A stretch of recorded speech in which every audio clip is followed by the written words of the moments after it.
I saw a video from fellow YouTuber Tuli that was actually in response to another YouTuber named Sarge. And this was a challenge. And a challenge is kind of something that passes between us YouTubers where we take a theme and we challenge other YouTubers to create content around that theme. It's a great way to kind of build a particular community, and it really shows some interesting items. This challenge in particular was 5 of your favorite things with kind of a subset of 10 of your favorite things in your stack. And it was also kind of with the idea of, if your place was on fire, there was an emergency, which pieces would you grab? Some really interesting things out there. But as it happens, I just did videos a few months back when I did my 1-year YouTube anniversary, and I did 2 videos, 5 of my favorite things in silver and 5 of my favorite things in gold. In fact, a couple of the pieces that you see here made it into those videos. So I'll put links down below, but it seems like I had just done that. So there's no real reason for me to participate in the challenge, interesting as it was. So I came up with a new challenge, and that challenge is 5 of your oldest pieces of bullion challenge. If you are new to the channel, my name is Dub C. You can call me White. You can call me pretty much anything. I respond to just about anything. And if you're new to the channel, I'd like to thank you for being with me here today. I'd like to encourage you to subscribe to the channel to become part of this community. If you're one of my returning subscribers, hopefully you guys will find this interesting. I know that some of people watching have already seen those top 5 videos that I released recently. There's some interesting things in those videos, but there's some interesting things in this one too. So what is the challenge? What's the nature of the challenge? And you YouTubers out there, I want to challenge you to participate in this. The idea is that these are your 5 oldest bullion items. And the kicker here is that I want them to be bullion. Anybody can pull out an old coin and say, this is one of my oldest pieces. I happen to have in my collection the oldest silver coin ever made, and I'm not going to include that because it's not really bullion, right? I want these to be kind of traditional bullion pieces. So that's the first rule, if there's really a rule. The second one, tag me in the video if you can, and I will share your videos with as many people as I possibly can. Let's kind of keep this going throughout the community. And then finally, I want you to have fun with it. This is not a competition, as my older stackers probably remember David Letterman when he did the piece called Stupid Human Tricks and Stupid Pet Tricks. He always put in the disclaimer that was kind of nonsensical, and it was, this is only an exhibition. This is not a competition. Please, no wagering. I'm not trying to make this tough for anybody. Your stack is a reflection of who you are. As I always say, this is a personal journey. And I want to see pieces that kind of reflect that journey within your stack. So it doesn't necessarily have to be your oldest pieces, but dig down, try to find those pieces that are as old as you possibly can. For this video challenge, we're trying to kind of go deeper into your stack and see what the truly interesting older pieces are. So top 5 of your oldest pieces challenge. So I'm going to start here from left to right. And again, you've probably seen some of these pieces. One better opportunity for me to get a little bit of mileage out of things that you've already seen, right, than to come up with a new challenge. From the left side here, this is the 3 Mundano piece, and I've talked about these pieces because I think they're really cool. This is from a company called Wade Ventures, and you can see the date down at the bottom here, 1973. So that's where I'm starting this journey. The Mundaneros came out in 1, 2, and 3 denominations. The 3 Mundano is a somewhat scarce piece. These were typical bullion rounds that came out in the early 1970s, and I've done videos on the 50-year club where I showed quite a few, including these pieces. And I mentioned, though, in that video series, or that video, how interesting it was that a lot of people used a globe as the motif in their rounds. And I think it's interesting because silver was kind of almost seen as a global currency at the time. Some people still think that it is, and I think that there is some merit to that. But this was really the first time that people had done that. What makes these interesting, not just the fact that this is a 1973 round, is that these things are thick. This reminds me a lot of those Rollo pieces from Swiss America. And I think that they kind of have the same genesis. Back when we were still, the bullion creating and buying community, was getting off of the 90% silver standard. We didn't really know where things were going to land, right? This was kind of a Wild West period. People were throwing interesting things at the wall to see what would stick. And now when we think of something being kind of a larger size, maybe a 5-ounce round, we don't think of it being crazy thick. We actually think of it having a larger diameter. But I think that they like the idea that the 1 mundano and the 2 mundano actually the same dimensions with everything except for the thickness of these pieces. And I've mentioned before that the coin-related website Numista didn't have an image of these pieces, so I provided them with one. And if you go to Numista's website and you look up the 3 mundaneros, you'll see the little WC next to those images. It's part of my legacy for the stacking community, and I think that's really cool. So we're going in reverse. That is the most recent, if you will, piece that I wanted to include in this. Remember, we're just trying to have fun. I just wanted to pick some interesting pieces that take us back in time. Number 2, you've probably seen it before, is this 50-ounce bar from Sheffield Smelting. What do I like about this piece? This is one of my all-time favorite bullion pieces. A 50-ounce bar is kind of unusual. This form for a 50-ounce bar is crazy unusual. And if you like the 7th and 10th series Engelhard poured bars, this looks like a gigantic version of one of those, right? It's got those sloped edges that looks kind of the same form, the same ratios that those Engelhard pieces take on, except this is a 50-ounce bar. Sheffield Smelting, one of England's oldest refineries, and actually became a subsidiary of Engelhard at some point. They were sold, and then Engelhard bought them back at another point. So this is really legacy Engelhard silver, and that's one of the things that makes it so cool. How old is it? I've asked allengelhard.com for their opinions about this, and they say early 70s. I actually think it predates that. I think this is probably mid to late 1960s. You can see it's got the Makata and Goldschmidt countermark on it. Makata and Goldschmidt, one of the oldest retailers of precious metals in the UK. So the fact that it's got a countermark on it from Makata and Goldschmidt, interesting size, weight, pour lines, everything else. It's just a great bar. It's one of only 2 that I know in existence. There are very likely others out there, but I think it's one of my favorite pieces, and that takes us back probably to the 1960s. So, next on the list comes as no surprise to people who have watched my channels before, because I am a huge fan of Mexican silver, and the piece that I'm talking about here specifically is this one. This is a 1949 onza. If that looks familiar, it's because it is very similar to the same design that Mexico released in 1978, 1979, and 1980 with the kind of the newer version of the onza. You can see they are quite similar. You'll note that the font there on the date is definitely different. You can see it there in the lower left-hand side, but the reverse of them is significantly different too. A lot more verbiage contained on the earlier pieces. What do I like about this? The 1949 date is pretty exciting, right? We're going back in time now 70, 75 years. In my opinion, I think this is the first true modern silver bullion coin. Why do I think that? This is the first coin that I'm aware of. Vehicle. I should check myself. It's not a coin, and that's why it can be included in this list. Remember, we're not talking about coins here, right? Catch myself in my own rules. This piece, 75 years old, give or take, the first 1 troy ounce denominated silver vehicle that I am aware of. And you can see when you're flipping it over, it actually says una onza troy. So it actually says 1 troy ounce right here. More importantly, it says the purity 925. And it's also got the weight in grains and grams. So you've got the grams right here, the grains right here. So it's got the purity in millesimal fineness to 0.925.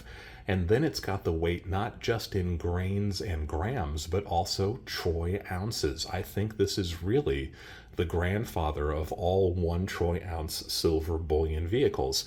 The Silver Eagle, the Silver Maple, the New Libertad, the Britannia, everything else that you can think of that is a silver vehicle in 1 troy ounce owes its existence, in my opinion, to the 1949 onza. There is no face value on this piece, right? This is not technically a coin. Some people call these medals or medallions. It's not like it's commemorating something. It's not like it has some kind of numismatic value to it. This was genuinely Mexico's attempt at putting out a 1 troy ounce silver coin. And while they are sterling, 92.5, they contain a full troy ounce of pure silver. So they are considerably larger in both size and weight than a 1 troy ounce coin that is 999 silver to account for its alloy. So this is truly a 1 troy ounce pure silver vehicle. And it was released all the way back in 1949. Mexico only released 1 million pieces. That's a sizable mintage, right? That's not nothing. But I believe that many, if not most of these pieces have been melted over the years. So if you really want something that harkens back to the very, very beginning of what we would consider to be a modern silver bullion coin, 1949 Mexico onza, I think that's it. I think it's got everything that you possibly need. And I'm a big fan of trying to find these in uncirculated condition. Remember, these were not coins, so they should never have really circulated. So don't buy these pieces if you can't find them in really nice uncirculated condition.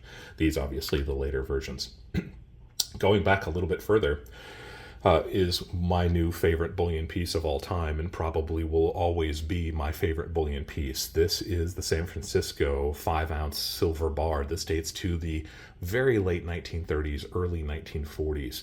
An incredibly small mintage of these pieces. We are still trying to uncover information about these. We just don't really understand very much about them. And just today, I uncovered a little bit more information about them, and I'll share that with you in just a second. One of my local dealers happened to get this in with a group, a handful of other vintage bars, nowhere near as old as this one, and I was able to get this piece at a great price, and it has become the most important piece of bullion in my stack. Like I said, late 1930s, early 1940s. This is a phenomenal piece. So this takes us back, going pretty close to 100 years now, right? And then the fifth and final, the oldest piece that I want to talk about here, with one honorable mention coming up after that, is this weird little coin called a Pedley Ryan so-called dollar. If you've never seen one of these before, it's probably not surprising. Not many people know these exist. This is a strange little issue, and it's really difficult to see because it's so tarnished, but I love the fact that it's got that tarnish on it. You can see the date there, 1933, so this very likely predates the San Francisco silver bar we were talking about. The Pedley Ryan so-called dollar. So-called dollar is an entire different area of the numismatic community. These are people that collect metals that were roughly the size and shape of an American silver dollar. A fascinating field, and I do have quite a few pieces in my collection. Per SoCalledDollar.com, the Pedley Ryan and Company Pedley and Ryan Company was a Denver investment house in order to provide, this sounds old school, so this is kind of a fun quote, in order to provide a convenient medium for speculation in silver and to create the use and popularity of silver as a medium of exchange. The Pedley Ryan Company started a buy an ounce of silver campaign in January 1933. When you think about 1933, what do you think about? I think about the Great Depression, right? I'm thinking about stock market crashing. I'm thinking people having a hard time coming up with food, Dust Bowl kind of era situation. And yet this investment house in Colorado came up with this brilliant idea to try to sell ounces of silver. Now, at the time, an ounce of silver, at least in trading in contracts and kind of the bigger, metals exchange contracts across the country and across the world, selling for about 27 cents an ounce, right? So this was a strange thing to do. And they came up with this buy an ounce of silver program in 1933. And then they came up with another one that was buy these 3 for $1, right? So you'd be buying them for essentially 33 cents a piece. They were getting the silver from the United States Mint in Denver, Colorado, apparently buying it in 100-ounce bars. That's that fascinating bit of information that I came across in reference to these silver bars that we still are trying to learn about. So I think that this may have been part of the same kind of offerings that the United States Mint made to certain people, offering them silver bars.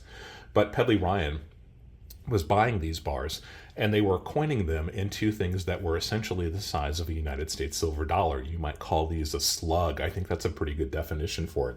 It certainly looks like one. But look how plain that is.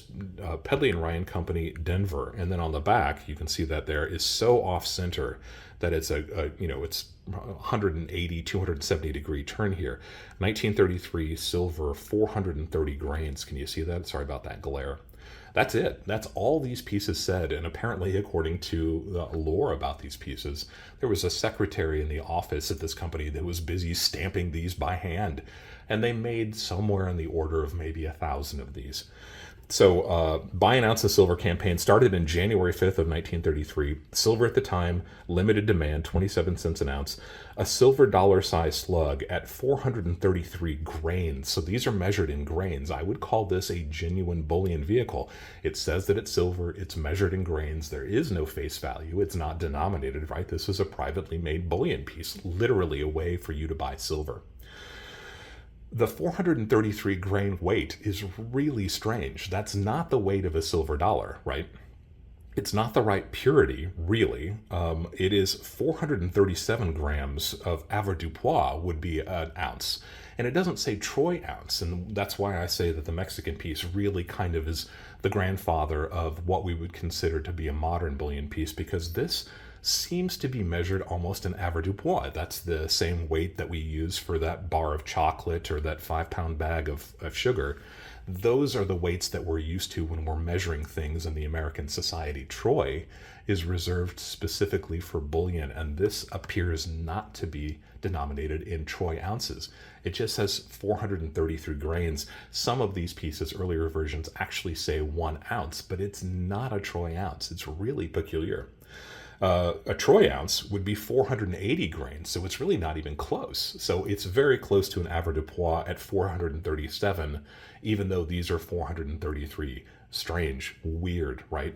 And again, we know a fair amount about these pieces, but the interesting thing is that people were buying these. Remember, that was 3 for $1, and then they were using them in automated filling stations, gas stations of the time, where they would use them as a dollar slug. So they were paying 33 cents a piece for them, getting $1 worth of gas in their vehicle.